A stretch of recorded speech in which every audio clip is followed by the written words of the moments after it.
haven't seen this boon before. In the name of Hades, Olympus, I accept this message. Hey there, Zagreus. I'm Thorgi, big fan. I'll be your deity today. How are you doing? Is everyone good? Ah, yes, Thor, of the Norse gods. Yes, even here in the underworld, I have heard tales of your mighty deeds. What? Oh, no. Thorgi. It's like Thor, but then mixed with a tiny, adorable dog with little, impractically stubby legs. Oh, well. I'm sorry, but you're going to have to forgive me. What exactly are you the god of? Oh, I'm the god of being obsessed with dead video game franchises from 20 years ago.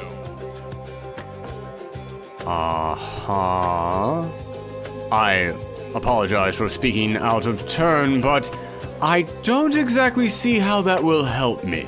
Hey, video games can be very helpful to your current situation. What if I taught you how to do a Hadouken? Huh? Would you like that?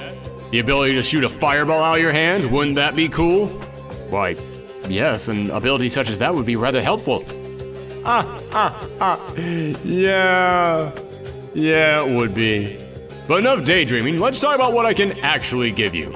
Okay, for my first blessing, I can imbue you with the power of self-doubt.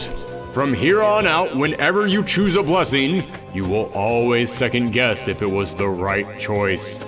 I see, and that is supposed to help me how exactly? It gives you a healthy dose of reality and keeps you grounded. A very important character trait to being a functioning adult in today's society. So I think the words you're looking for are, thank you. Right. Well, then, listen, it's been wonderful getting to know you. I thank you for all of your help, but is there anyone else up there I can talk to right now? Anyone at all? The god of, I don't know, waste management, taxidermy, balloon animals, stepping on Lego pieces in the middle of the night? Anything that would be more helpful? Ooh, oh boy, how do I phrase this delicately? Okay, so you know how the gods have been helping you to escape the underworld?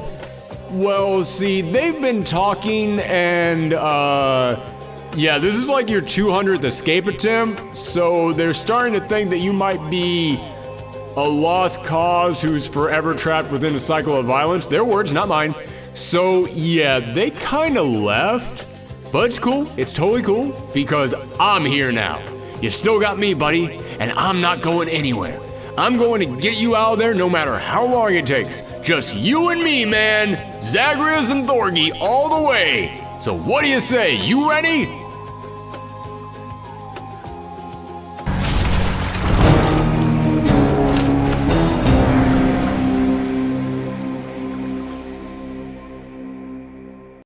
Hello? Hello, Zagreus, are you there? I think we have a bad connection. Zagreus, hello? I'm sure he'll call back. Here's our review of Hades. To say I've been looking forward to Hades is something of an understatement. This is the latest game from Supergiant, and I fell in love with their last game, Pyre, so I have been waiting years for their new game to come out, and what made that especially difficult was that this game technically released on the Epic Games Store in December of 2018, and then on Steam in December of 2019, but was in early access. And when it comes to something from this developer, I wanted to wait until it was all finished. And I have to say, the wait was worth it because this game is incredible. But before we get further into this review, I want to clarify something. Yes, I am a fan of this development team, but that doesn't mean I was just fanboying out and ready to give them a pass before I even picked this thing up. No, in fact, if I'm being honest with you, I was actually kind of nervous going into this game because Hades is a roguelike game. A game where you make your way through randomly generated dungeons, collecting weapons and power-ups and tools as you go, and if you die, then you lose all of that and you go right back to the beginning. And I am not a fan of roguelikes. Not saying they're bad, not at all, they're just not my thing. I don't really enjoy randomly generated dungeons, and I'll admit nothing is quite as discouraging to me as making your way through 50 levels of a game and then dying and having to start all over again. However, I am happy to say that this game broke through all of my pre-existing judgments and won me over, creating a gameplay experience that was overwhelmingly addictive with its fast-paced action and insane levels of creativity. At least, it eventually won me over. Yeah, here's the thing about Hades. It wants you to play it for a long time. So you will eventually see a brilliance behind it, but it might take you a while. Let's start by talking about what the game is about. You play as Zagreus, the son of Hades, god of the dead. But after so many years of putting up with his dad's cold shoulder, he's decided, screw it, he's going to break out of here, old man. So he's gotten in touch with the other gods, and they've agreed to help him so he can come and join them on Mount Olympus. At least, that's what it's about in the beginning. Not to spoil anything, but as the game goes on, you learn maybe there's another reason why Zagreus wants to escape. Maybe there's something about his family that he's not letting on. Either way, you still have to break free of the underworld, and the only way to do that is by making your way through it one level at a time. And as I said, if you die, you're sent right back down to the start. Now, as you make your way through the underworld, you'll have to fight waves of monsters in each room, but once you've cleared them all out, you'll receive a reward.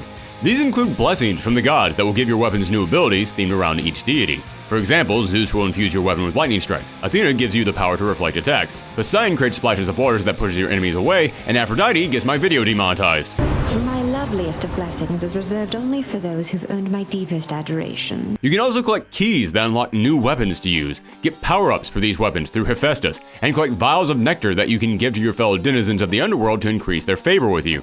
And there's also 3 different types of currency that you can collect. Coins that you can use to buy power-ups from Charon, the ferryman of the dead who sets up pop-up shops along your way, gemstones that let you buy decorations for your home base, some of which actually serve gameplay purposes later on, and shards of darkness that let you buy permanent power-ups, which are very important because they're the only power-ups that you can carry over from one run to the other. And some of these abilities are great, like the Death Defy ability that makes it so that the first time you die on each run, you revive with half health. It is next to impossible to complete a run through the underworld without this ability. But a lot of the other abilities, they don't really seem all that good at first. Many of them I would look at and say, when am I ever going to need that? It wasn't until much later in the game that I slowly began to realize the importance of each of them. And that brings me back to the big asterisk I have to put behind all my praise. As I said, I love this game. But it wasn't love at first sight. For a game with crazy fast-paced hectic action, it sure took its sweet time revealing the big picture here, and there's 2 reasons for that. The first comes down to the combat and the gameplay itself. As I said, you get power-ups from the gods, and they're fun, they provide some great gameplay variety, but they don't really change things up too much. At least, at first. Because when you start this game off, you'll be dying pretty often. You probably won't even make it to the first boss in your first few hours. And only getting through those first few floors and dying on them over and over again, I didn't think much of these power-ups. I didn't think they were all that great. However, once I started buying up Death Defy slots and increasing my permanent life bar so that way I could fight longer and make it through more levels, and once I got better at the combat, I knew how to jump and dodge around, I started making it much further in this game on each of my runs, and that's when the beauty of the combat started to come into view. Because the longer you survive, the more power-ups you get. And yeah, when you have 2 or 3 blessings, it's nothing special. When you have 10 of them, you feel unstoppable. But more importantly, you also feel new, because every single time that you play through this game, you're going to get different power-ups. It is almost guaranteed that you are never going to run into the exact same combination of boons every single time that you play this game. So when you get to the end of the game, you are going to have completely different abilities than the last time that you got to the end of the game. And what's really incredible is how these power-ups will play into each other. Here's an example of what I mean. I found a power-up for my big radial special attack that made it strike twice. Then another one that made the attack radius of it larger. And then another boon that made it so my special now chilled my opponents. Now normally when you chill your opponent, it puts 1 charge on them and it makes them move slower. And you can add up to 10 charges, and when you get up to 10, that's the magic number, and now they move so slow, they're practically frozen in place. So, now that you know how that works, I repeat. I found a boon that made it so my big radial blast special chilled my opponents. Then I found another boon that made my radial blast larger. Then another one that made it hit twice. I would walk into a room and just spam the special button, and everyone would be frozen statues before they could even reach me. And it made me feel like a genius for coming up with that combination. And there are countless other crazy combinations that you can come up with just like that. And mixing and matching these power-ups creates hours and hours of rewarding experimentation. So many times, I would put together what I thought would be the perfect layout, only to find, oh no, those combinations don't work together at all. They even kind of negate each other. And I can't tell you how many times I started a run and ended up saying, oh, I'm screwed, I'm getting terrible luck on these power-ups. Only for me to get to the end of the game and find that all those crappy boons I had collected somehow Voltron their way together to become the winning combination. It's rare that you find a game that rewards experimentation this much, and the longer you play, the more it rewards you. So often, abilities that seemed crappy early on became god tier after I unlocked enough other effects to go along with them. Same thing goes for the weapons that you can unlock. I stuck with the sword for a long time because when it comes to combat, I'm a pretty basic guy. I like swords, I use swords. But when I really started to experiment, when I really started to see how these power-ups work differently with each weapon, I don't think I ever went back to the sword. When I first unlocked the railgun, I looked at it and I said, oh, I don't think I want to use that. I never use guns in dungeon crawlers. I like melee weapons. Turns out, the gun is the MVP of this game. When you know how to use it, it's practically a one-way ticket to the surface. Who needs courage when you have a gun? Allow me to blow your mind for a second. There are boons in this game that make it so each time you hit your opponent, they suffer a status effect. Makes sense. Seems like a good power-up for a melee weapon. I mean, with your sword, you can hit an opponent 3 times, so that seems like it would have a pretty good effect on them. Now imagine giving a power-up like that to a long-range weapon that fires out 12 bullets in a row. Those good power-ups became broken in a second with this weapon. When I played through this with the sword, anytime I saw a boon from Artemis, whose gifts all focus on increasing your chance of dealing critical damage, I never took them because the benefits from those critical buffs are nearly microscopic with a melee weapon. But with the railgun on the other hand, she became my best friend. It took me about 20 to 30 runs before I finally made it to the surface, and even after that it was hard to pull off a repeat. But when I finally figured out how to use this bad boy, I cleared the game 7 times in a row, and each time it felt amazing. And you might think, oh, but then does the game become too easy and boring if you can just start beating it that easily? No, because after you complete a full run, before you set out on your next one, you can now add challenges that completely change the whole thing around and really ramps up the difficulty, which just makes each victory even more satisfying.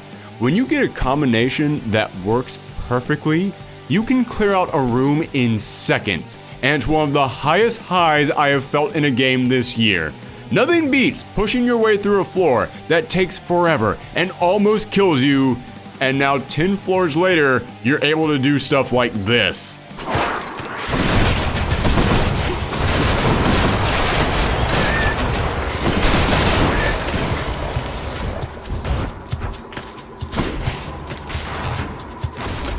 But why would you need to clear the game so many times, you might ask?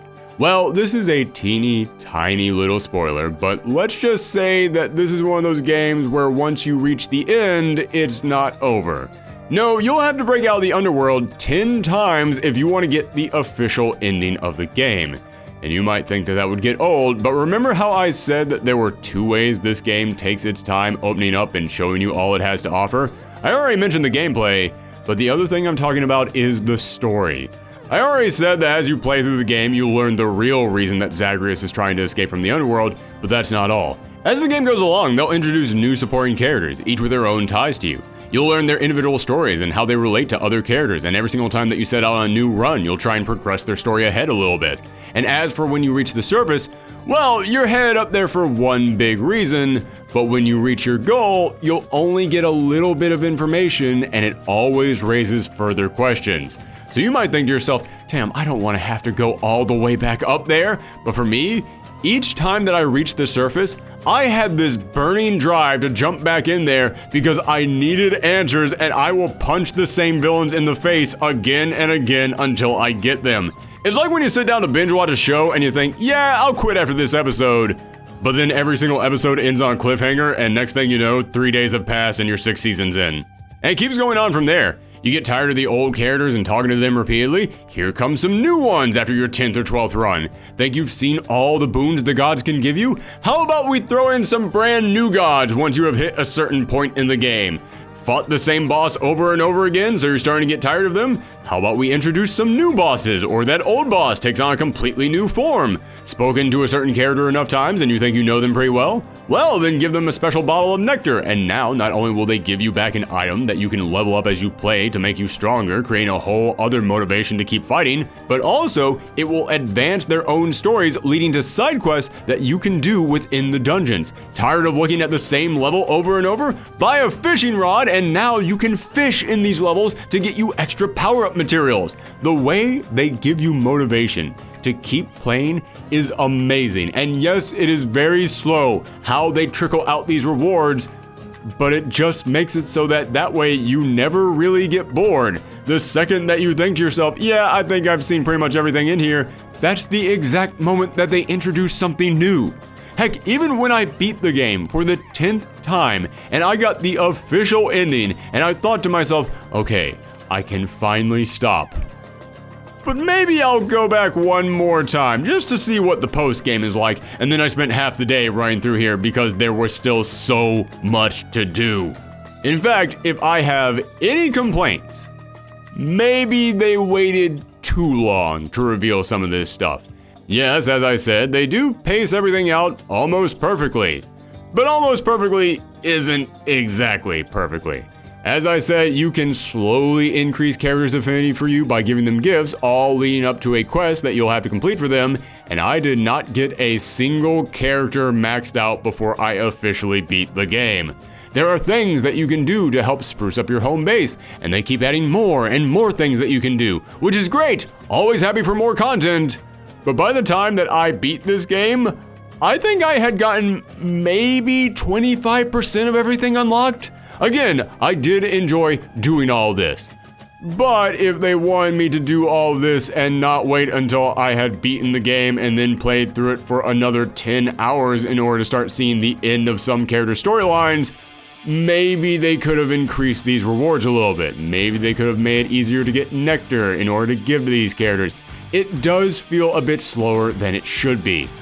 But even if I am going to have to spend tons of time in this game, it is worth it.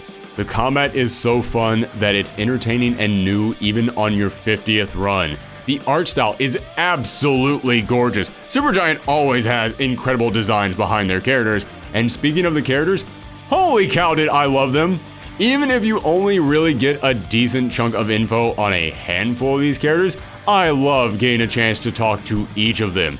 Hearing Achilles talk about his past as a warrior, while at the same time bonding with Zagreus in that way that you can tell Zagreus really needs to bond with an older male figure considering who his dad is. Or Dusa, the floating Gorgon head who cleans up the palace. She was more charming than a floating head of snakes has any right to be. And Zagreus himself? Listen, he's the son of the devil and he looks like the stylish OC of a Hot Topic employee. I expected him to be an angsty, angry little punk. Instead, he is one of the best characters of the year. Yes, he does have a bit of a rebellious teenager, screw you old man attitude, but his dad is the devil. It is kind of warranted, but outside of that, he's just a genuinely good guy. He actually cares about the people around him. He's got a great dry sense of humor, and when you learn his true motivation about why he is trying to escape from the underworld, you understand why he is so focused on leaving. But my favorite characters had to be the gods themselves.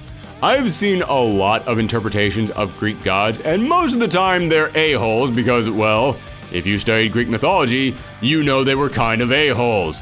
But at the beginning of this game, you're trying to break free of the underworld so that way you can go and join these gods on Mount Olympus, and Supergiant realized if you're going to have to break free of the underworld to be with these characters multiple times, they would have to make them characters you really wanted to hang out with. And mission accomplished. Each of these characters are overflowing with charisma, especially Dionysus. I don't know if I want to party with this guy or just hire the voice actor to call me every now and again and tell me everything is going to be okay, because Dionysus is the god of wine, joy, and self-esteem. You've got this, man. I so believe in you. It's almost like the Greeks believe in me, and they believe in me an awful lot, you know. Every single time that guy told me, Zag, man, you have got to get up here, I would think to myself, you're right, I do have to get up there. And that goes for all the gods. They're all great. Even Ares, who spends 90% of his time talking about murder, is so charming, you'd still probably want to hang out with him. And these actors recorded so freaking many lines of dialogue for this game. I have played through it over 50 times, and I keep thinking, yeah, they're gonna run out of stuff to say, and nope, I'm still getting new dialogue. And so many of the lines reflect your actions, which makes these interactions actually feel more personal. Make it to the surface and then come back on a new run, they'll comment on it. Carrying a special item on you, they'll comment on it. Team up with another god earlier in this run, they'll comment on it. And sometimes they'll even team up with that other god who you're already paired with in order to give you a brand new boon that works for both of them. I want to see the script for this game. It has to be big enough to choke a minotaur. I cannot believe how much dialogue had to be recorded for this. So in the end, I am still tempted to say, yeah, if you're not into roguelikes, then this game isn't for you, but I can't. Because I'm not into roguelikes. And this game blew me away. Yes, I do wish things moved a little bit quicker, and I do think some people will be turned off before they get to the really fun parts, and that is understandable. But for me, personally, I cannot tell you how much this game surprised me, how addicted I got to it. I'm not kidding you, I actually had to stop several times while writing this script because just thinking about the good stuff in this game made me have to stop what I was doing to go and play it again. Supergiant, I know that you worked really hard in this game, and you did provide me with a lot, and I'm still not even done with it. But is there any chance we could get some DLC for this thing? Even when I have more to complete, I already want more of it. And as for our score, well, it's probably pretty obvious to everyone what it's going to be, but I have not had to dust this score off in a little while, and I'm glad that a game like this came around. So that way I can say Hades is absolutely perfect. Thank you guys for tuning in to our Hades review. I hope that you guys enjoyed the review, and more importantly, I hope you guys are enjoying Hades. If you're playing through this game, let me know what you think about it in the comments down below. This was actually going to originally be just a quick review where I came in here for a few minutes and just rambled on with no script, but I enjoyed this thing so much that no, I had to bump this up to a full review. So I hope that you guys enjoyed it. If you want to see more reviews from us or other video game videos, then make sure that you click that subscribe button, and you can always follow me around the internet on Twitch at Professor Thorgi or on Twitter at Thorgi's Arcade. Thanks for tuning in, everyone, and come back next time.